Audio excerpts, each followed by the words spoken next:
चलिए जी, last time हम लोग यहाँ तक डिस्कस कर चुके थे, जरा फटाफट रिवीजन कर लीजिए। बताइए कौन कौन सा कंसंट्रेशन टर्म तुम अभी तक डिस्कस किया है, बोलते जाओ फटाफट, मैंने फिंगर्स पे काउंट मोल करते हैं फिर फ्रैक्शन, आगे बढ़े। Molarity, mole molality, fraction, molarity, चलो परसेंटेज कंसंट्रेशन शुरुआत से करते हैं। Percentage yes sir. Concentration, percentage concentration में percentage by mass of solution, percentage by mass of solvent, solvent, ठीक है, percentage percentage by by volume of solution, percentage by volume of solvent, सही है। उसके बाद हम लोग पढ़े थे पार्ट्स पर मिलियन, पार्ट्स पर मिलियन, पार्ट्स पर रिस्पेक्ट बिलियन, में, और पार्ट्स पर बिलियन, एक बिलियन के रिस्पेक्ट में। 10 का जब पावर। आपको बताया गया था कि जब आप पीपीएम या पीपीबी पढ़ते हैं, पार्ट्स पर मिलियन या पार्ट्स पर बिलियन, तो ये वही काम करता है जहां solution is very very diluted, okay, diluted solution, तब आप उसको यूज करते हैं। उसके बाद आपका जो डिस्कशन था वो था मोल फ्रैक्शन को मोल लेके। फ्रैक्शन, मोल फ्रैक्शन तुमको ये बताया कि number of moles of one component divided by total number of moles present in solution, इस फ्रैक्शन को हम लोग मोल फ्रैक्शन कहते हैं। जब आप मोल फ्रैक्शन सॉल्यूट का लेना चाहते हैं तो number of moles of solute divided by number of moles of solution put कीजिएगा तो आपको मोल फ्रैक्शन ऑफ सॉल्यूट मिलेगा। और जब आप मोल फ्रैक्शन सॉल्वेंट का लेना चाहते हैं तो number of moles of solvent divided by number of moles of solution, जिसमें सॉल्यूट और सॉल्वेंट के नंबर ऑफ मोल्स का सम होता है, तब आपको मोल फ्रैक्शन सॉल्वेंट का मिलेगा। बार बार एक बार चीज उस समय रिपीट किया जा रहा था कि जब आप मोल फ्रैक्शन पढ़ते हैं तो क्वेश्चन को अच्छे से देखिए कि वो डाटा किस में दिया है। मोल फ्रैक्शन में आप मोल को यूज करेंगे या अगर वॉल्यूम का फ्रैक्शन निकालेंगे तो वो भी मोल फ्रैक्शन के जैसा ही होता है, लेकिन अदरवाइज मास में दिया रहे या कोई और डाटा दिया रहे तो पहले आप उसको मोल में बदलेंगे और बाद में मोल का फ्रैक्शन निकालेंगे। क्या आपको याद आ रहा है सब कुछ? यस ठीक है। उसके बाद फिर हम लोग आगे डिस्कस किए थे molarity. Molarity is nothing else but simply the number of moles of solute present in 1 litre of solution. पर लीटर सॉल्यूशन के अंदर नंबर ऑफ मोल्स हमारे सॉल्यूट का मौजूद है, इसी को मोलैरिटी कहते हैं। उसको पूरा डिराइव करके एक इक्वेशन लाया गया था and the final equation of molarity is weight of solute into 1000 divided by molar mass of solute into volume of solution in milliliters. Is this clear? ठीक है। मोलैरिटी का यूनिट मोल पर litre. अब इसी molarity को थोड़ा आगे बढ़ाया गया, बोला गया अगर मोलैरिटी नोन है तो आपको टोटल नंबर ऑफ मोल्स अगर सॉल्यूट का चाहिए तो मोलैरिटी को वॉल्यूम से आप मल्टीप्लाई करें।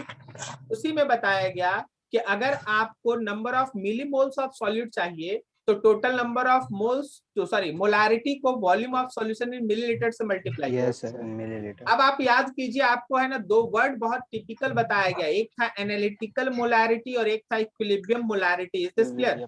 Yes sir. जब हम लोग किसी इलेक्ट्रोलाइट का बात करते हैं, इलेक्ट्रोलाइट का मतलब ये हो गया कि जो सॉल्यूशन में जाके टूट जाए, तो उसका जो भी आप डालते समय सॉल्यूशन में डालते समय जब मोलैरिटी सॉल्यूशन का लेते हैं, जब इक्विलिब्रियम एस्टैब्लिश होता है तो बिकॉज सारा आयंस टूट चुका होता है तो इक्विलिब्रियम का मोलैरिटी इलेक्ट्रोलाइट के केस में 0 होता है। बोलो सही है? हाँ सर। अब मान लो सबको आंसर देने का कोशिश करना। AlCl3 है, इमेजिन कर लो AlCl3 है, सॉल्यूशन में टूटेगा तो क्या क्या होगा सोच लो। एल्यूमिनियम +3 होगा, 3Cl- होगा।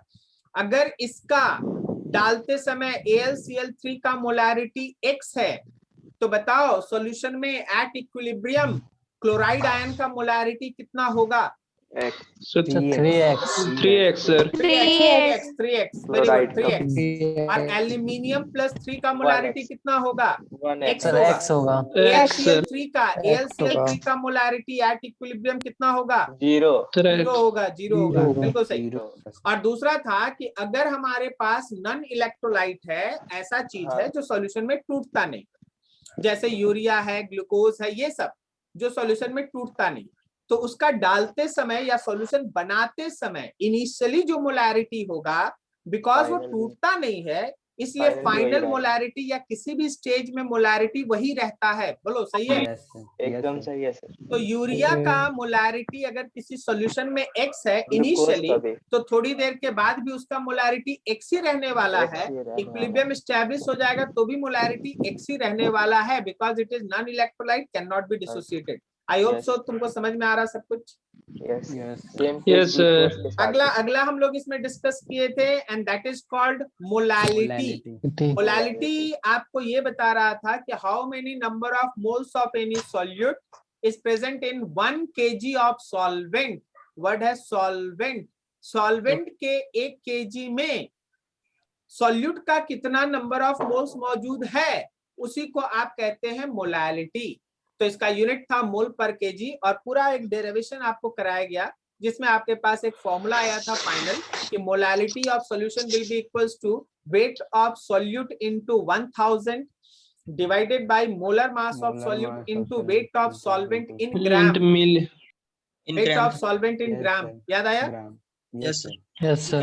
अब इसमें एक बहुत इंटरेस्टिंग चीज था, आपसे एक चीज पूछा गया कि कौन कौन सा ऐसा कंसंट्रेशन टर्म है जो टेम्परेचर पे डिपेंड करेगा। बता इसका फंडामेंटल क्या था? कोई भी ऐसा Volume. कंसंट्रेशन टर्म जो वॉल्यूम पे डिपेंड किया वो टेम्परेचर के चेंज होने से Yes, बदल sir. जाएगा। बोलो सही है? Yes, Yes, sir. sir. लेकिन Yes, कोई sir. भी ऐसा कंसंट्रेशन टर्म, कोई भी ऐसा कंसंट्रेशन टर्म जो मास पे डिपेंडेंट है उसके तो टेम्परेचर temperature चेंज होने से उस independent. पर कोई इफेक्ट नहीं पड़ेगा। पड़ता सर, नहीं पड़ता है। Temperature Very good, independent very होता है सर। good. नहीं पड़ता है। वेरी गुड, ठीक है। Yes. अब देखना ध्यान से, इसी में मोलालिटी का मोल फ्रैक्शन के साथ एक रिलेशन बनाया गया, हाँ खास sir. तौर पे वैसे सॉल्यूशन के लिए जो काफी ज्यादा डाइल्यूटेड होगा। कोई भी ऐसा सॉल्यूशन जो काफी ज्यादा डाइल्यूटेड होता है, अगर आपको याद है तो mole fraction of solute will be equals to molality Molality into into molar M/1. Mass of solvent by 1000। बोलो सही है? Yes, sir. Yes, sir. Mole fraction Yes, sir. of solute, mole fraction of solute will be equals to molality into molar mass of solvent by 1000. Yes. sir. By 1000 की multiplied with 1000, फिर by 1. हाँ ठीक Multiply है, by by 1000, by 1000 एकदम सही, ठीक है। तो ये चीज आपको मोलालिटी में बताया गया। कोई दिक्कत यहाँ तक किसी को? No sir. उसके No, बाद sir. आपके पास No, बहुत sir. सारा क्वेश्चन दिया गया था बनाने के लिए, आप लोग क्वेश्चन सॉल्व किए सब कोई? Yes, sir. चलिए, Yes, sir. कोई डाउट तो नहीं कि कोई डाउट है?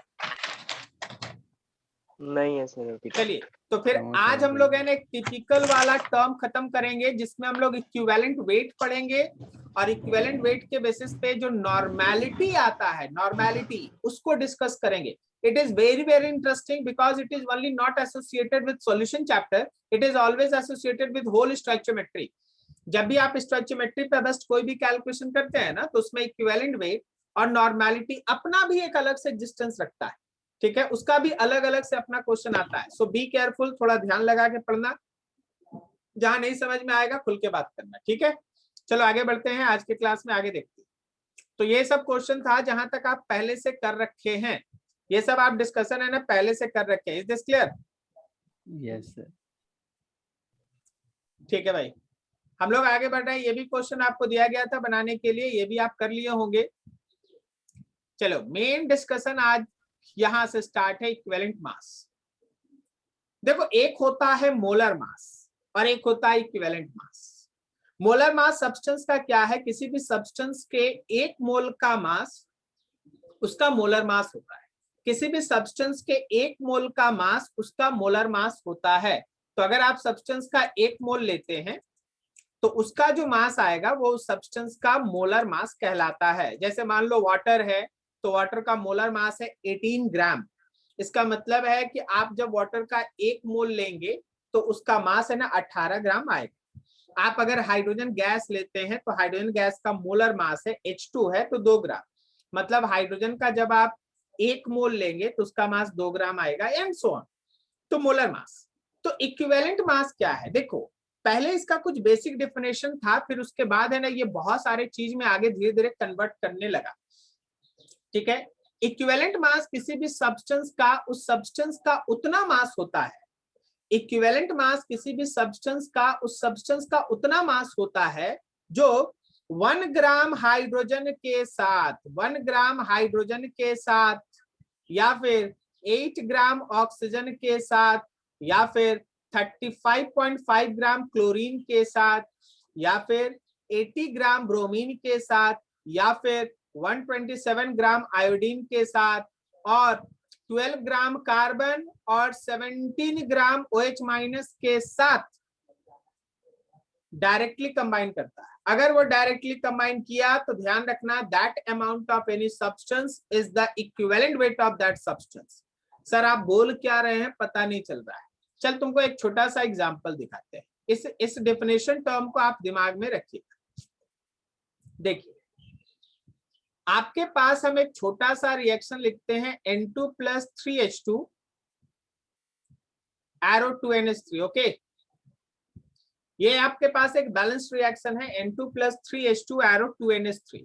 नाइट्रोजन का N2 लिखने का मतलब 28 ग्राम है और हाइड्रोजन में 3H2 लिखने का मतलब 6 ग्राम है। तो क्या ये अमोनिया 34 ग्राम बनके तैयार है? Yes sir. ठीक है। अब देखिए इस पूरे रिएक्शन में तुमको देख के ये पता चलता है कि 28 ग्राम नाइट्रोजन 6 ग्राम हाइड्रोजन के साथ मिलता है और 34 ग्राम अमोनिया बनता है। अब जरा अगर आप यहाँ चाहते हैं कि आप इक्विवेलेंट वेट नाइट्रोजन का और अमोनिया का निकाले, अगर आप इक्विवेलेंट वेट नाइट्रोजन और अमोनिया का निकालना चाहते हैं तो आपको बाय डेफिनेशन जो पीछे आप पढ़े हैं उसको यूज करना है। आप ये चेक कीजिए कि 6 ग्राम हाइड्रोजन के जगह पे 1 ग्राम हाइड्रोजन के साथ कितना नाइट्रोजन कंबाइन करेगा। क्या नाइट्रोजन यहाँ पे 28/6 ग्राम कंबाइन करेगा? Yes sir. अच्छा, 1 ग्राम हाइड्रोजन से अमोनिया बनेगा कितना? क्या ये 34/6 ग्राम अमोनिया बनेगा? Yes sir. तो याद रखना क्या हुआ? No sir. ठीक है ना। अगर हम ये पता कर लिए कि हाइड्रोजन के 1 ग्राम के साथ नाइट्रोजन कितना कंबाइन किया या हाइड्रोजन के 1 ग्राम से अमोनिया कितना बना, तो जो नाइट्रोजन का यूज्ड अमाउंट या रिएक्टेड अमाउंट है वो नाइट्रोजन का इक्विवेलेंट वेट है। सो नाइट्रोजन का इक्विवेलेंट वेट हो गया 14/3 ग्राम, ये नाइट्रोजन का इक्विवेलेंट वेट है। और अमोनिया का इक्विवेलेंट वेट हो गया 17/3 ग्राम। मेरे हिसाब से आपको समझ में आया क्या? Yes sir. Yes sir. तो देखो यहाँ पे हाइड्रोजन है तो हम लोग ये सोच के चलेंगे कि हाइड्रोजन के 1 ग्राम के साथ कौन कितना रिएक्ट कर रहा है या कौन कितना बना है, वो उसका इक्विवेलेंट वेट होगा। कोई ऐसा भी रिएक्शन आपके पास होगा जहां ऑक्सीजन रहे, ठीक है। जैसे हम आपको एक अगला एग्जांपल देते हैं। मान लीजिए आपके पास एक ऑक्सीजन वाला रिएक्शन है, suppose CH4 + O2 arrow CO2 + H2O। Okay, reaction को थोड़ा बैलेंस कर लेते हैं। हाइड्रोजन को बैलेंस करने के लिए यहाँ 2 लगा, फिर यहाँ 2 लग गया। तो यहाँ देखो 16 ग्राम मीथेन के साथ 64 ग्राम ऑक्सीजन है और तब जाके 44 ग्राम CO2 और 36 ग्राम पानी बना है। बोलो समझ में आया? यस हाँ सर। हम डायरेक्ट मास लिख दिए हैं। आप लोग अगर चाहेंगे तो धीरे धीरे गुना भागा जो करके आप लोग करते हैं वो कर लीजिएगा, ठीक है। अब जरा गौर कीजिए कि अगर आप यहाँ इक्विवेलेंट वेट निकालना चाहते हैं, मीथेन का, आप चाहते हैं CO2 का, आप चाहते हैं पानी का इक्विवेलेंट वेट निकालना, तो आपको ये चेक करना पड़ेगा कि ऑक्सीजन के 8 ग्राम के साथ कौन कितना रिएक्ट किया या कौन कितना बना है। तो देखो 64 ग्राम से 16 ग्राम 16/8 हो जाएगा। तो 8 ग्राम से अगर हम लिखेंगे तो 16/64 × 8 लिखेंगे। Yes sir. और यहाँ पे हम लिखेंगे 44/64 × 8 और यहाँ लिखेंगे 36/64 × 8। बोलो समझा? हाँ सर। यस। तो ये जो आपके पास मीथेन का अमाउंट आया, ये मीथेन का इक्विवेलेंट वेट है। ये जो आपके पास CO2 का अमाउंट आया, ये CO2 का इक्विवेलेंट वेट है। और ये जो आपके पास H2O का अमाउंट आया, ये H2O का इक्विवेलेंट वेट है। So that particular amount of any substance which is reacted or which is formed from 8 gram of oxygen is called equivalent weight.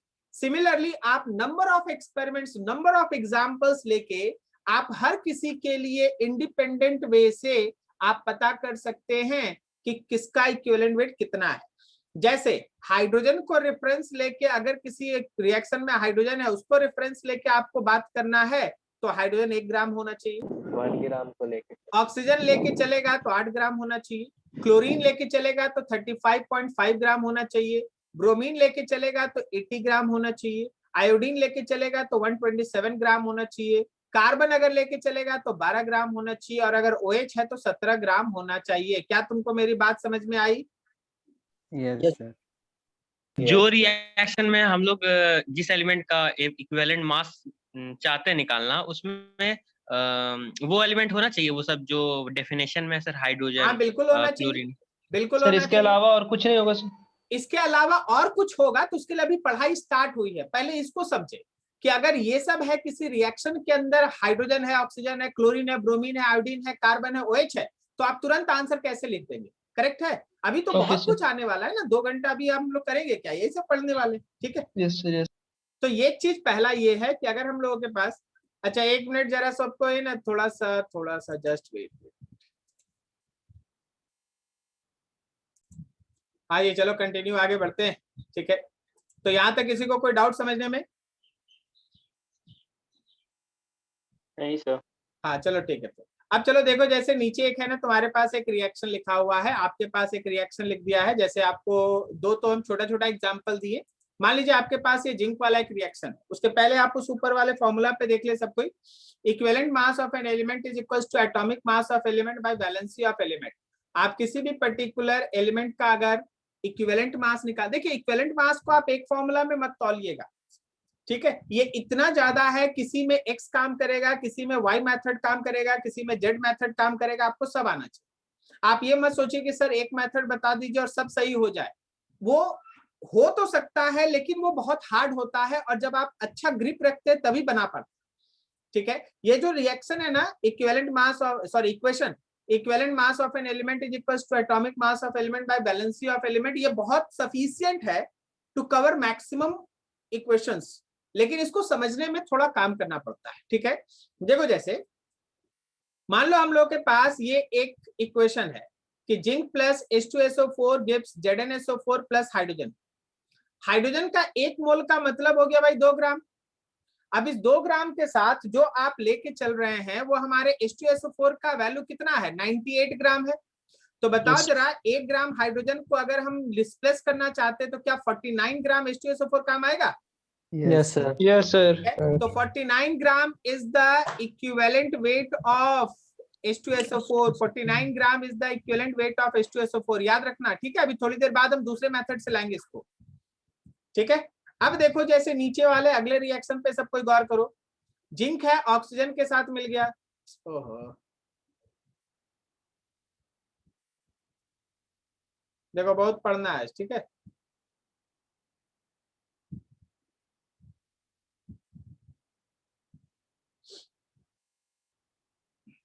Zinc है हम लोगों के पास, ऑक्सीजन के साथ मिल गया, तो पता चला कि 1 मोल ऑक्सीजन के साथ 2 मोल जिंक मिला। 1 मोल ऑक्सीजन का मतलब 32 ग्राम, और 2 मोल जिंक है इसके साथ कंबाइन कर रहा है। तो अगर हम ये चेक करेंगे कि 8 ग्राम ऑक्सीजन के साथ कितना कॉम्बिनेशन हुआ, तो 8 ग्राम ऑक्सीजन के साथ 2/32 इंटू 8 0.5 मोल जिंक कंबाइन किया, तो 0.5 मोल जिंक का जो भी मास आएगा, 65 होता है उसका atomic mass, 0.5 mole of zinc का जो भी मास आएगा वो हमारा इक्विवेलेंट मास हो जाएगा जिंक का। Atomicity, atomic mass into valency, ठीक है, डिवाइडेड बाय वैलेंसी, ठीक है? अब इस चीज को ध्यान रखना, इसी का मास निकाल लो, ये हो गया इक्विवेलेंट मास।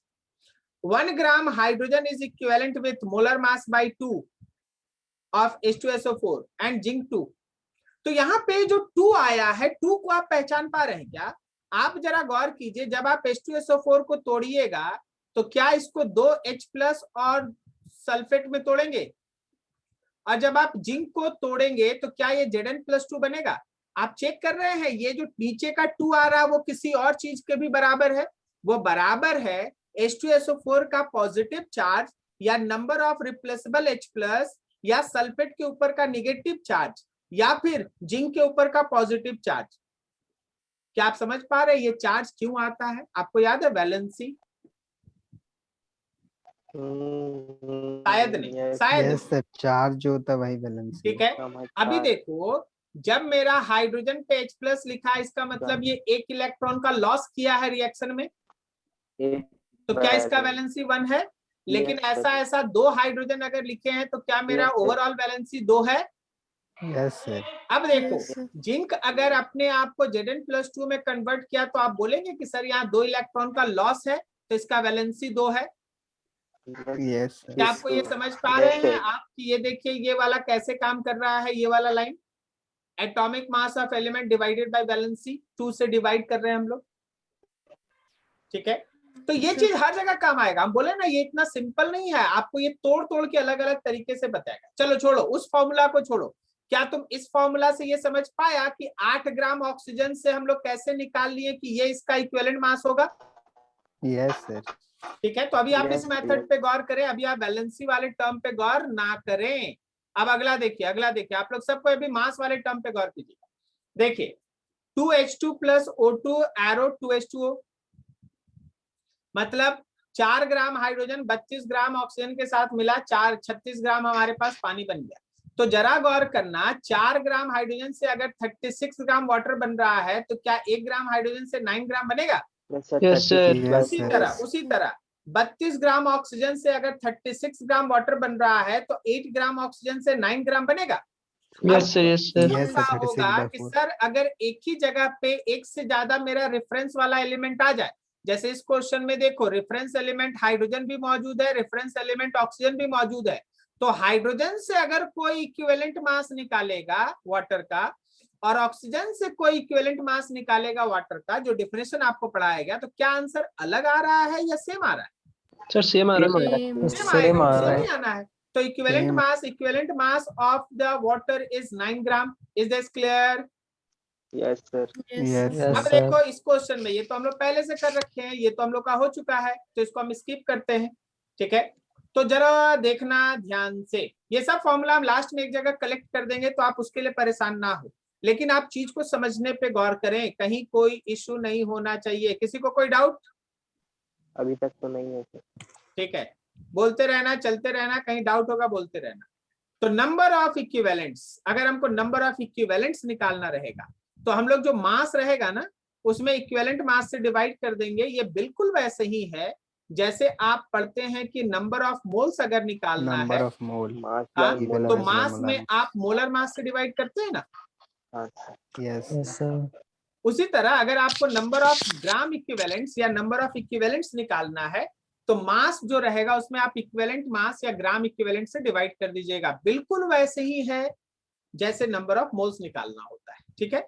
चलो अब थोड़ा और डीप जाते हैं। अभी तक हम लोग डेफिनेशन के अकॉर्डिंग में काम कर रहे थे और वो आपका अकॉर्डिंग ये कॉन्सेप्ट था कि कोई भी पर्टिकुलर एलिमेंट का इतना अमाउंट जो 1 ग्राम हाइड्रोजन, 8 ग्राम ऑक्सीजन, 35.5 ग्राम क्लोरीन, 80 ग्राम ब्रोमीन या 127 ग्राम आयोडीन और 12 ग्राम कार्बन 17.0 ग्राम OH माइनस के साथ कंबाइन करे या वो डिस्प्लेस्ड हो, वही अमाउंट उसका इक्विवेलेंट मास होता है। And this is the process. आपको एक्सप्लेनेशन एक एक करके दिया गया।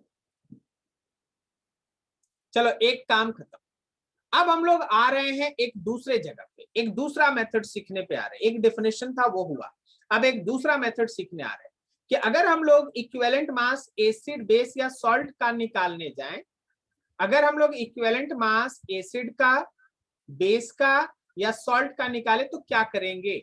याद रखना equivalent mass is equals to molar mass by n factor, और कहीं कहीं तुमको मिल जाएगा x फैक्टर लिखा रहेगा, n फैक्टर या x फैक्टर।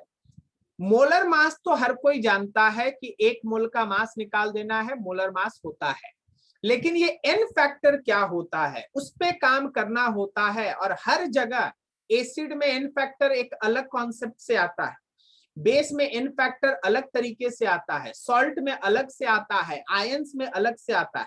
आपको हर एक एक चीज डिटेल में आपको बताया जा रहा है। n फैक्टर पे मेरा पूरा फोकस है, क्यों? क्योंकि इक्विवेलेंट मास अगर निकालना है तो बस मोलर मास में n फैक्टर से डिवाइड करना है।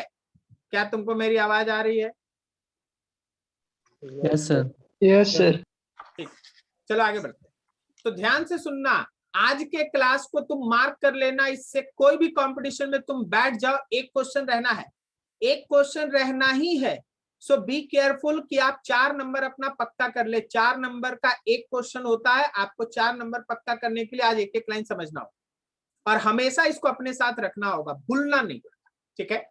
एन फैक्टर फॉर बेस, अगर हमारे पास कोई बेस है तो आखिर हम एन फैक्टर कैसे कैलकुलेट करते हैं, मतलब एसिडिटी। अगर हमारा बेस दो तरह का, बेस एक जो हम लोगों के पास बेस एक, हम लोग का पास एसिड और बेस का 2-3 कॉन्सेप्ट था ना, आपको याद है क्या?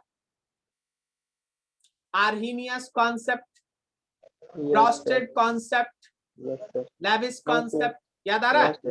यस सर, आर्हेनियस वाला तो याद आया। आर्हीनियस के हिसाब से बेस कौन था? एसिड, जो OH माइनस रिप्लेस करे, जो OH माइनस आयोनाइज करता है, जो सॉल्यूशन में OH माइनस देता है वो बेस है, और आर्हीनियस बोले थे कि जो सॉल्यूशन में H प्लस देता है वो एसिड है। आपको याद आया? Yes sir. ठीक है, तो याद रखना कि जो एन फैक्टर है वो होता है, वर्ड सुनना बहुत ध्यान से, नंबर ऑफ रिप्लेसेबल या आयोनाइजेबल OH माइनस आयंस, ठीक है। किससे बंधा होना चाहिए भाई? इलेक्ट्रोपॉजिटिव मेटल से बंधा होना चाहिए। आपको देखना पड़ेगा कि मेटल जिसको मेटल का हाइड्रोक्साइड्स जिसको हम लेके चल रहे हैं उसके पास कितना आयोनाइजेबल OH माइनस है, वही एन फैक्टर होता है, एसिडिटी होता है। लेकिन कभी कभी ऐसा होता है कि बिना OH माइनस के भी वो बेस होता है, तो उसको हम लोग लेविस बेस कैटेगरी में या फिर ब्रॉस्टेड एसिड बेस कॉन्सेप्ट से पढ़ते हैं। तो आपको एक चार्ट दिया जा रहा है, सो केयरफुली आप इसको ध्यान से देखें और एक एक चीज पे बात करते हैं। देखो, जब आप NaOH लेंगे, क्या इसके पास मोनो एसिड लिखा जाए? एक H प्लस होगा, जो सॉरी एक OH माइनस होगा जिसको ये रिप्लेस करेगा। Yes sir, Na+OH minus. तो याद रखना कि अगर हम मोलर मास M लिखते हैं और इसका N मतलब N फैक्टर 1 है, तो क्या मोलर मास और इक्विवेलेंट वेट सेम होगा? Yes sir. NaOH का मोलर मास बोलो। 40 सर। 40, तो इसका इक्विवेलेंट वेट भी 40। ओके, KOH में भी आप देखिए एक ही OH है ना जो रिप्लेसेबल है, आयोनाइजेबल है। Yes sir. तो इसका भी N फैक्टर 1 है, तो मोलर मास और इक्विवेलेंट वेट सेम है। NaOH, क्या इसमें भी एक OH है, तो यहाँ भी 1 है, इसलिए मोलर मास इक्विवेलेंट वेट। अब तुम सीधा आ जाओ इस पे, कैल्शियम हाइड्रोक्साइड पे, क्या इसके अंदर 2 OH है जिसको ये आयोनाइज कर सकता है?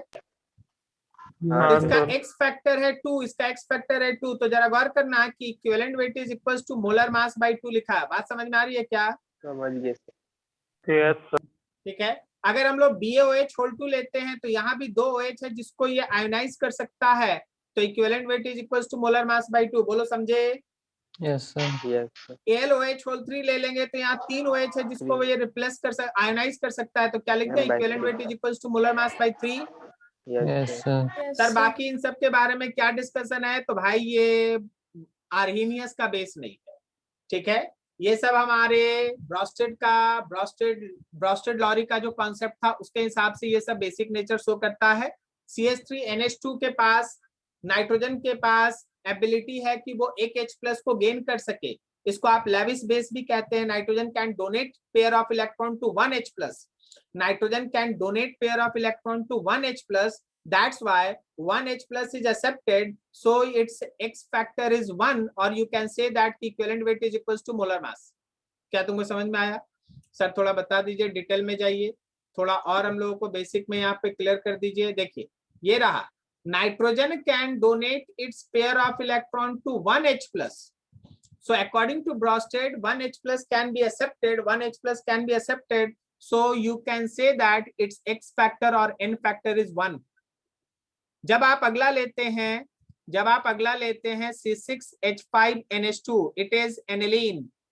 Aniline is also a base, slightly weak base comparison to that methylamine. It can also donate its pair of electron to 1 H plus. Again you can say that it is able to donate 1 H plus, pair of electron to 1 H plus। So जैसे N factor यहाँ 1 था वैसे ही N factor यहाँ भी 1 है, और अगला को शायद तुम नहीं पहचानो लेकिन हम उसका पूरा फिगर बनाएंगे तो बहुत सारे स्टूडेंट उसको पहचान जाएंगे। आपको याद है ये है pyridine, Yes, sir. Yes, sir. Pyridine में भी nitrogen can donate its pair of electron to H plus 1 H plus, so again it's n value is 1. Okay, तो ये सब है ना ब्रोस्टेड, सॉरी ये सब है ना आर्गेनियस के हिसाब से बेस नहीं, ये सब है ना ब्रोस्टेड के कॉन्सेप्ट से बेस है, और सब अपना पेयर ऑफ इलेक्ट्रॉन एक H प्लस को दे रहा है. That's why it's n factor is 1.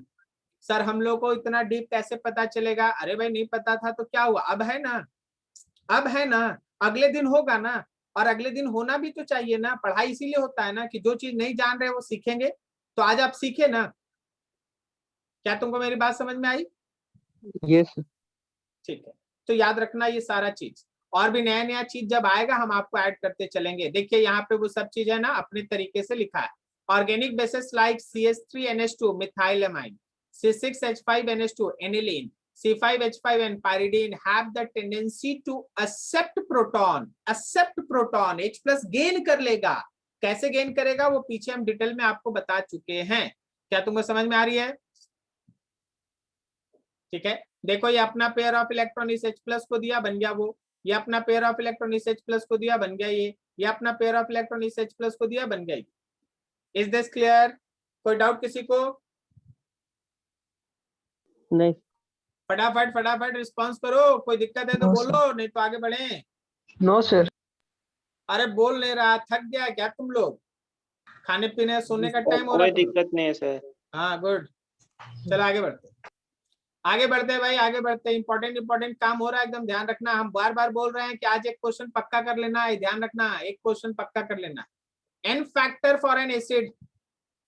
Acid के केस में n फैक्टर मतलब बेसिसिटी. ठीक है, आप ये चेक करो कि कोई एसिड कितना H प्लस आयोनाइज करेगा. जब आप किसी एसिड को सॉल्यूशन में डालते हैं तो वो कितना H प्लस आयोनाइज करेगा, वही H प्लस जो आयोनाइज हुआ उसी का नंबर याद रखना n फैक्टर होता है एसिड का. ठीक है, हाँ ये H प्लस जो आयोनाइज होगा वो किसके साथ जुड़ा रह सकता है, ध्यान रखना. ये more electronegative elements like oxygen, fluorine, chlorine, bromine, iodine, इनके साथ जुड़ा रहेगा और वही H प्लस आयोनाइज होता है. कार्बन के साथ जुड़ा हुआ H एक ही केस में आयोनाइज होता है, या तो रेजोनेंस या फिर एरोमेटिसिटी. कार्बन के साथ जुड़ा हुआ H एक ही केस में आयोनाइज होता है, या तो रेजोनेंस से स्टेबलाइज हो या फिर एरोमेटिसिटी हो, नहीं तो नहीं निकलता. ठीक है, सो बी केयरफुल फॉर दैट. याद रखना ऑक्सीजन, फ्लोरीन, क्लोरीन, ब्रोमीन, इनसे जुड़ा हुआ H कैन बी आयोनाइज. जैसे यहाँ देखो O के साथ H है, एक H निकलेगा, n फैक्टर 1 होगा, तो इक्विवेलेंट वेट और मोलर मास 1 होगा, मतलब सेम होगा. ठीक है, HCl में एक H प्लस निकला, मोनो बेसिक है, n फैक्टर 1 है, तो फिर से बोलो इक्विवेलेंट वेट और मोलर मास सेम है. N3H, ठीक है, एक H निकलेगा, एक ही H है, एक ही H निकलेगा, एक ही H है, एक ही H निकलेगा, और उस केस में हमारे पास फिर से n फैक्टर 1 है, इक्विवेलेंट वेट और मोलर मास सेम होगा. बोलो समझ में आ रहा बात? Yes sir. ठीक है, क्या तुमको समझ में आया? HNO3 में एक H है, HSO4 माइनस में एक H है, H3PO2 में 3 H है, लेकिन निकलेगा एक. ये तो भाई कॉमन बात था, ये भी कॉमन बात है, जितना दिख रहा है उतना निकल रहा है फटाफट. लेकिन यहाँ पे खेल हो गया भाई, H3PO2 मोनोबेसिक हो गया. कैसे? यहाँ पे तो 3 H है. चलो हम उसके बारे में अभी बस क्षण भर में बात कर रहे, थोड़ा बाकी जो जनरल चीज है उसको थोड़ा खत्म कर. देखो भाई H2SO4 में 2 H है, अगर उसको आप पूरा छोड़ देंगे ना तो कंप्लीटली दोनों H प्लस छोड़ देगा 2 स्टेप्स में.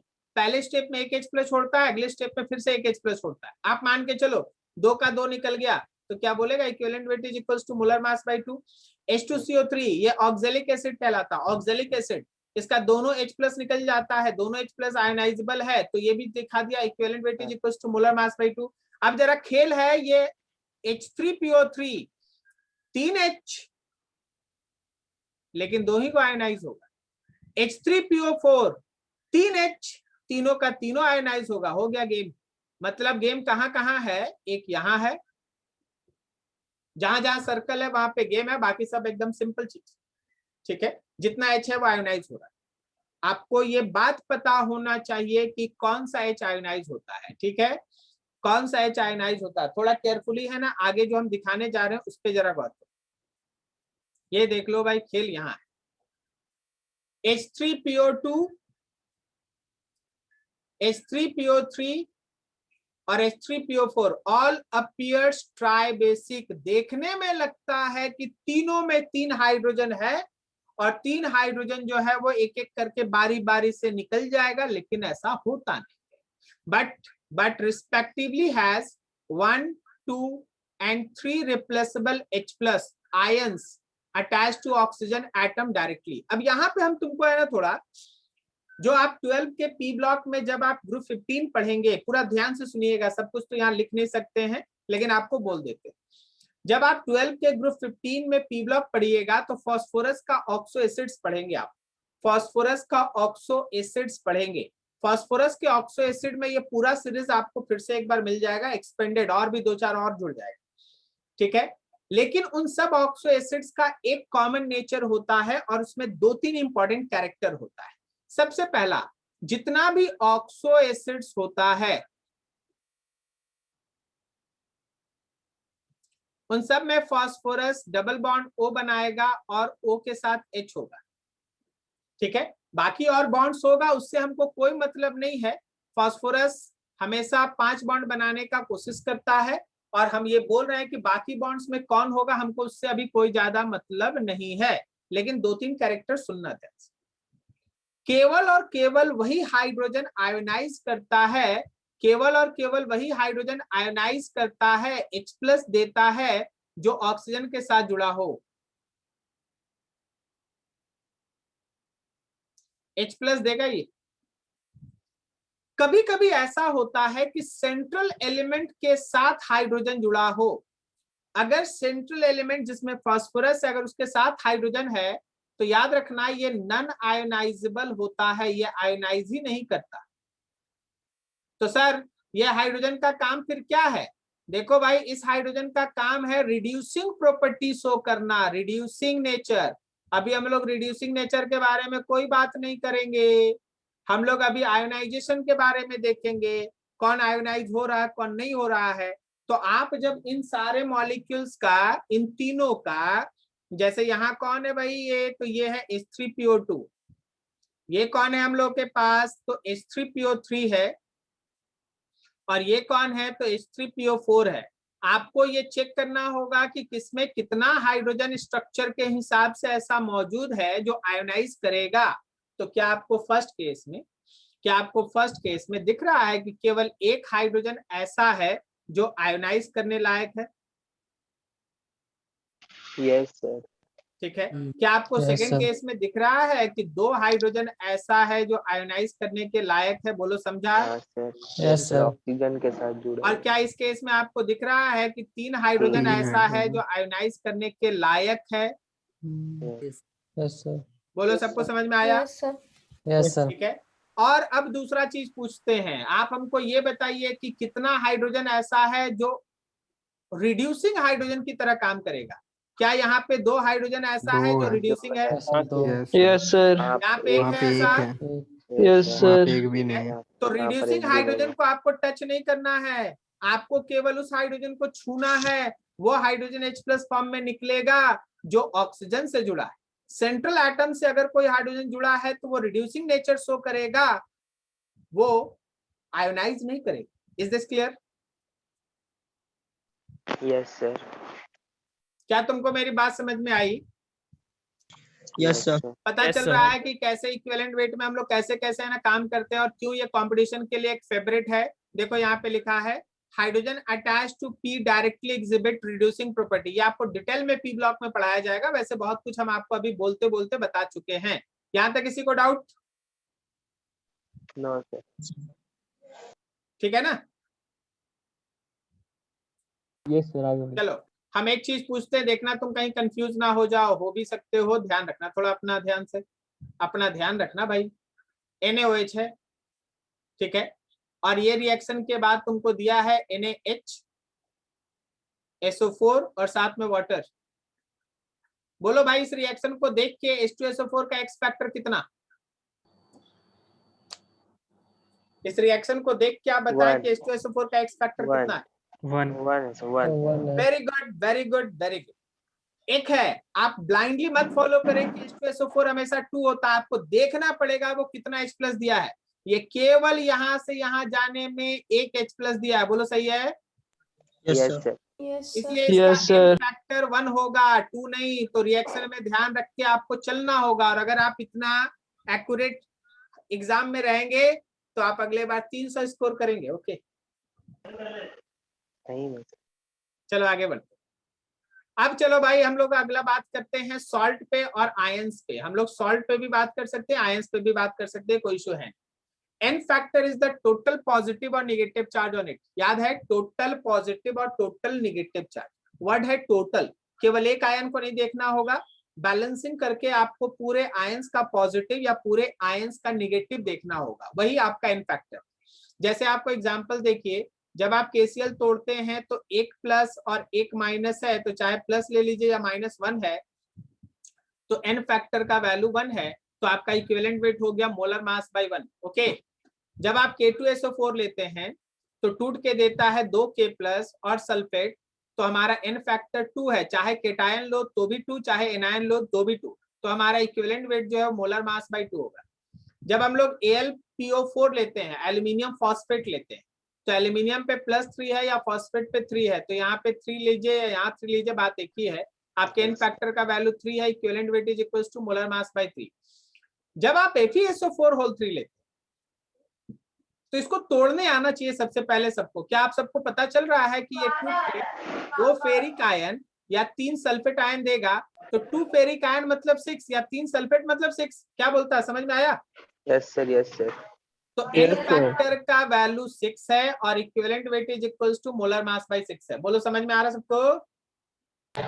यस सर अब देख भाई, अब यहाँ पे देख और समझ ध्यान से, पूरा K2SO4.Al2SO4 है। क्या तुम इसका नाम जानता है कॉमन नेम? ये सर फिटकरी। So फिटकिरी, ठीक है, पोटास potassium एलम, dichromate. बिल्कुल पोटास। सही, ठीक है, फिटकिरी पोटास एलम, बात समझा? तो देख, उसको आयंस को तोड़ेंगे तो केटायन पे अगर हम रहेंगे तो 8 आएगा टोटल, और एनायन पे भी अगर जाएंगे तो 8 आएगा। सो एक्स फैक्टर इज 8 और you can say that equivalent weight is equals to molar mass by 8। Is this clear? Yes sir तो जब हम लोग सॉल्ट लेंगे तो ऐसे चलेंगे, ठीक है? जब हम लोग सॉल्ट लेंगे तो ऐसे चलेंगे, जब हम लोग एसिड लेंगे तो वैसे चलेंगे, जब हम लोग बेस लेंगे तो वैसे चलेंगे, ठीक है? और जब हम लोग रेडॉक्स लेंगे तो ऐसे चलेंगे, जो अगला है।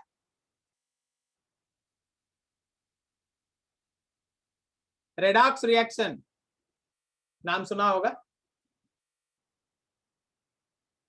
नहीं सुना है? यस सर सुना है sir. Redox reaction, that particular reaction in which oxidation and reduction both takes place simultaneously is known as redox reaction. क्या बोलता है?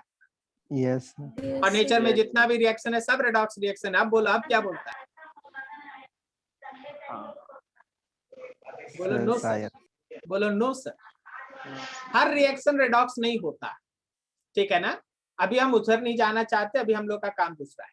लेकिन कुछ रिएक्शंस ऐसा होता है जिसमें साइमल्टेनियसली कुछ सब्सटेंस का ऑक्सीडेशन होता है तो बाकी सब्सटेंस का रिडक्शन होता है। तो ऐसा पर्टिकुलर रिएक्शन जिसमें ऑक्सीडेशन और रिडक्शन एक साथ होता है उसको हम लोग रेडॉक्स कहते हैं। जब आपके पास रेडॉक्स रहेगा तो आखिर आप एन फैक्टर या एक्स फैक्टर, एन फैक्टर और एक्स फैक्टर कुछ भी लिखा रह सकता है, आपसे पूछा है तो याद रखिए आखिर वो एन फैक्टर क्या होता है। तो n factor is the number of electrons gained, अगर रिडक्शन है तो ऑब्वियसली इलेक्ट्रॉन का गेन, और लॉस्ट अगर ऑक्सीडेशन है तो इलेक्ट्रॉन का loss during any redox change. अगर हमारे पास रेडॉक्स रिएक्शन हो रहा है तो उसमें अगर रिडक्शन है तो देखो चेक करो कि how many number of electrons are gained, और अगर ऑक्सीडेशन है तो चेक करो कि how many number of electrons are lost. आपको ये चेक करना पड़ता है कि number of electrons gained in case of reduction कितना है या number of loss in oxidation कितना है। Those numbers is said to be n factor। जैसे यहाँ कोई हमको बता रहा है क्या कि ये पहला वाला जो रिएक्शन है वो ऑक्सीडेशन है या रिडक्शन? Oxidation. Oxidation. रिडक्शन है सर Reduction. रिडक्शन है। दूसरा वाला बोलो, फटाफट बोलते जाओ, दूसरा वाला। सर रिडक्शन है रिडक्शन है अगला वाला, सर Be reduction. ये रिडक्शन ही है सर Reduction. अगला वाला, रिडक्शन है सर Reduction. Very good.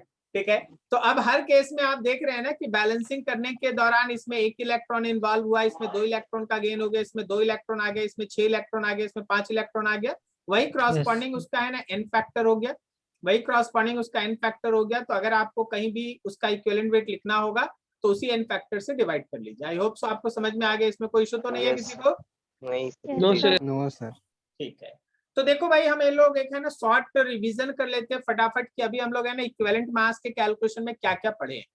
चलो ऊपर से नीचे या नीचे से ऊपर, एक बार नीचे से ऊपर देखते जाओ देखते जाओ देखते जाओ देखते जाओ और देखते जाओ। अब ऊपर से नीचे चलो, तो पहला था on the basis of definition, hydrogen का 1 ग्राम, ऑक्सीजन का 8 ग्राम। अभी एक क्वेश्चन देख लो, यहीं पे एक क्वेश्चन सुन लो, ऑक्सीजन के एक इक्विवेलेंट का मास कितना होगा? सर 18 ग्राम। 8 ग्राम। 8 ग्राम। यहाँ जितना दिख रहा है ना सब उसका अपना अपना 1 इक्विवेलेंट है। Yes, हाइड्रोजन one का mole 1 के साथ इक्विवेलेंट मतलब 1 ग्राम, ऑक्सीजन ग्राम। का 1 इक्विवेलेंट का मतलब 8 ग्राम, 8 ग्राम, क्लोरीन का 35.5 ग्राम मतलब 1 ग्राम इक्विवेलेंट, 1 ग्राम ब्रोमीन का 80 ग्राम मतलब 1 ग्राम 1 इक्विवेलेंट, ग्राम इक्विवेलेंट, आयोडीन का 127 ग्राम मतलब 1 ग्राम इक्विवेलेंट, और कार्बन का 12 बोलो, OH माइनस का 17 ग्राम बोलो, 1 इक्विवेलेंट। बोलो समझ में आया? हाँ सर, हाँ yes sir. Sir. Yes sir. तो बताओ ऑक्सीजन की 1 मोल में कितना ग्राम इक्विवेलेंट? ऑक्सीजन One के 1 equivalent. मोल में कितना ग्राम इक्विवेलेंट? 1 gram equivalent. 4। हाँ सर, ऑक्सीजन हाँ का सर, 1 मोल 32 मतलब by 32 gram, 32/8। Yes sir, oxygen 32 का by 8। 1 मोल मतलब 32 ग्राम, और आप अभी देखे हैं कि 8 ग्राम ऑक्सीजन मतलब 1 gram equivalent. Is this clear? हाँ हाँ हाँ, यस Yes. Sir, yes. तो 4 gram equivalent, 4 gram equivalent. I hope so समझ में आ रहा है? Yes yes sir. सर। ठीक है, तो ये तुम्हारे पास फर्स्ट टर्म था जो तुमको है ना समझना चाहिए था, इसमें कोई गलती नहीं होना चाहिए। अब देखो आगे बढ़ते हैं, तो उसके बाद आप देखिए ये सब एग्जांपल्स आपके सामने है, घर में बैठिएगा एक बार अच्छे से एनालाइज कीजिएगा, जब नोट्स बनाइएगा खुद से बात कीजिएगा, कुछ नहीं समझ में आएगा फिर से वीडियो देख लीजिएगा। ओके, कहीं कोई डाउट है अभी फिर से पूछ लो। ये सब हम लोग देखें, फिर हम लोग देखें एसिड के केस में, तो एसिड के केस में था कि नंबर ऑफ एसिड नहीं, पहला था हम लोग का बेस। बेस के केस में number of replaceable ionizable OH minus electropositive, और वो सब चीज सीखे। कभी कभी ऑर्गेनिक बेस आ जाता है, तो ऑर्गेनिक बेस में हम लोग देखेंगे कि कितना H+ के साथ वो पेयर ऑफ इलेक्ट्रॉन डोनेट करके बॉन्डिंग करता है। फिर जब हम लोग एसिड लाए तो देखें कि वो कितना आयनाइज H+ करेगा, तो उसका नंबर आप देखें। और इसमें कुछ एक्सेप्शन भी था जिसमें आपको सिखाया गया कि which are hydrogens which are taken to be as a ionizable hydrogen and which hydrogens are taken to be as a reducing hydrogen. ठीक है, तो रिड्यूसिंग हाइड्रोजन यहाँ ब्लू से दिखाया हुआ है और आयोनाइजेबल जो है वो येलो से दिखाया हुआ है आपके सामने। फिर उसके बाद सॉल्ट आ गया, तो सॉल्ट में पता करना था कि कितना कीटायन का पॉजिटिव या कितना एनायन का नेगेटिव है, वही उसका एन फैक्टर है। रिडॉक्स में जितना बैलेंसिंग में रिएक्शंस में इलेक्ट्रॉन इन्वॉल्व हो रहा है, अगर हमारे पास रिडक्शन है तो इलेक्ट्रॉन का गेन होगा, अगर ऑक्सीडेशन है तो इलेक्ट्रॉन का लॉस होगा, वही नंबर लॉस्ट होगा। वही नंबर एक्स फैक्टर या एन फैक्टर कहलाता है। अब चलो भाई कुछ क्वेश्चंस कर लेते हैं फटाफट। चलो बताओ, पेन कॉपी नहीं, दिमाग, आंसर बोलो इसका। What is the volume occupied by 1 equivalent each of? Sir hydrogen का 2 ग्राम। 2 ग्राम होगा सर। ऑक्सीजन का 8 ग्राम होगा। Cl2 का सर 35.2 × 2 होगा। क्या बोल रहा है भाई? क्वेश्चन बोल रहा है कि अपने मन में जो आ रहा है वो बोल रहा है, क्योंकि जो बोल रहा है वो तो सही है लेकिन क्वेश्चन का आंसर तो नहीं है। अब तुम हमसे पूछेगा सर 3 4 जा, हम बोलेंगे 25, तो 3 4 जा तो होता है हम लोगों का 12, लेकिन 25 is not correct answer of this question. But अगर 5 × 5 मेरे दिमाग में चल रहा है तो 25 is the correct answer. Sir A का 1 होगा, बी का 4 होगा, सी का 2 होगा। चलो 2 होगा सर। अब आप क्वेश्चन नहीं फिल कर रहे, आप क्वेश्चन नहीं समझ पा रहे। आपसे पूछा है कि हर किसी का एक एक इक्विवेलेंट कितना वॉल्यूम ऑक्यूपाई करेगा। चलो बताते हैं हम आपको। हम यहां लिख रहे हैं एलिमेंट या जो भी हम लोग के पास मॉलिक्यूल है,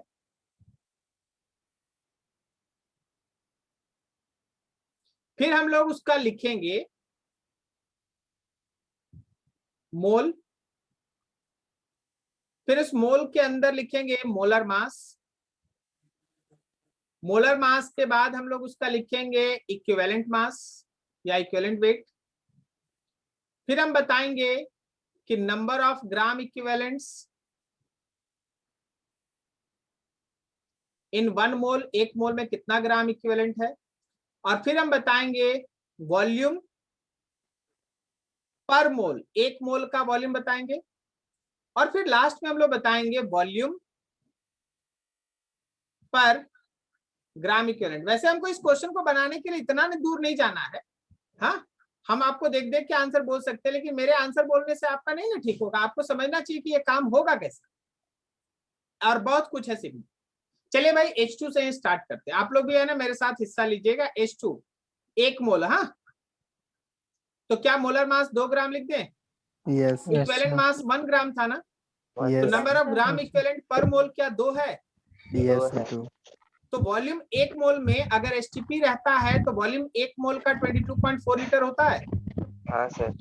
यस तो बताओ अगर पर 1 मोल में 2 ग्राम इक्विवेलेंट है, 1 मोल में 2 ग्राम इक्विवेलेंट है, तो पर ग्राम इक्विवेलेंट 11.2 लीटर वॉल्यूम होगा। यस सर यस आपके क्वेश्चन का आंसर इसमें इतना सारा नंबर लिख दिया, आपके क्वेश्चन का आंसर इसमें कौन है?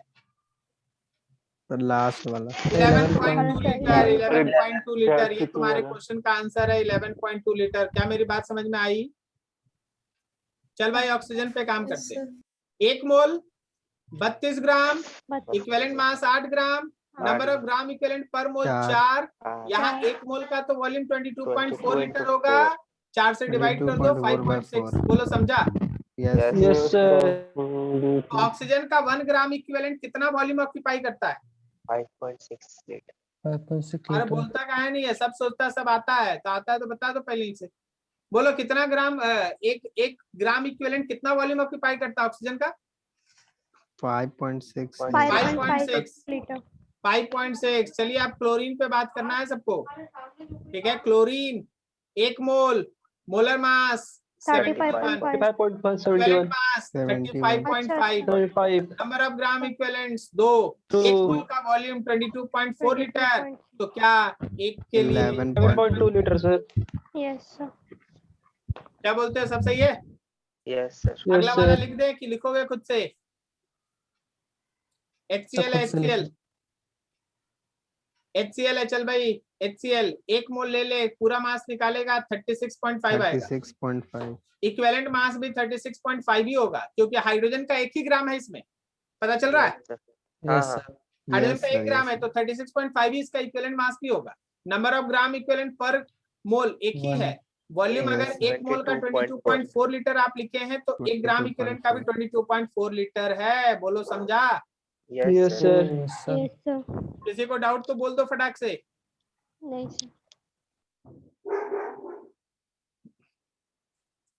चलो भाई अगला एग्जांपल, ठीक है।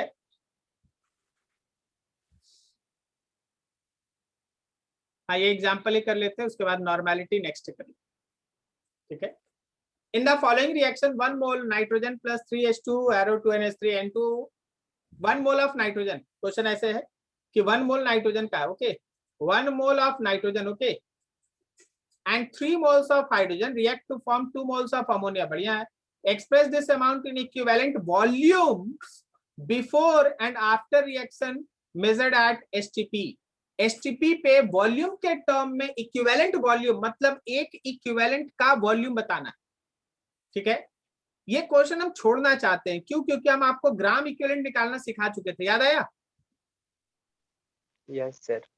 Yes sir. अच्छा हमसे एक चीज बताओ, अगर हम लोग 1 मोल नाइट्रोजन लिए हैं तो मोल के बेसिस पे नाइट्रोजन का वॉल्यूम कितना है? मोल के बेसिस पे यहाँ पे नाइट्रोजन का वॉल्यूम कितना है? बोलो तो। 1/3 1/14 22.4 अरे यार सर। क्वेश्चन का है नहीं। 1 मोल लिया है सर 22.4 लीटर। हाँ वेरी गुड, 22 1 मोल लिए हैं भाई, तो वॉल्यूम लेंगे ना 22.4 लीटर, और 3 मोल है तो क्या ये हो जाएगा हम लोग का 67.2 लीटर। यस और सर। वो 2 मोल अगर बनेगा, ये तो शुरुआत में था, और अगर ये 2 मोल बनेगा तो क्या इसका वॉल्यूम होगा 44 कितना 8 लीटर। बोलो समझे? यस अरे नहीं समझा? समझ गए समझ गए सर। ठीक है, सर। तो आप ये मोल वॉल्यूम पे पूछ है, रहे 1 मोल का इतना, 3 मोल का इतना, 2 मोल का इतना, लेकिन तुमको यहाँ बताना है इक्विवेलेंट के बेसिस पे। मेरे हिसाब से आपको काम करना चाहिए, कुछ अपने से भी बनाना है। बोलो सही है? Yes sir. Yes sir. ठीक है, तो आज के क्लास में हम लोग यहीं तक जाते हैं। और आपको है ना, जितना भी इस पे दिया जा रहा है टर्म्स, एकदम उसको आप ध्यान रखें।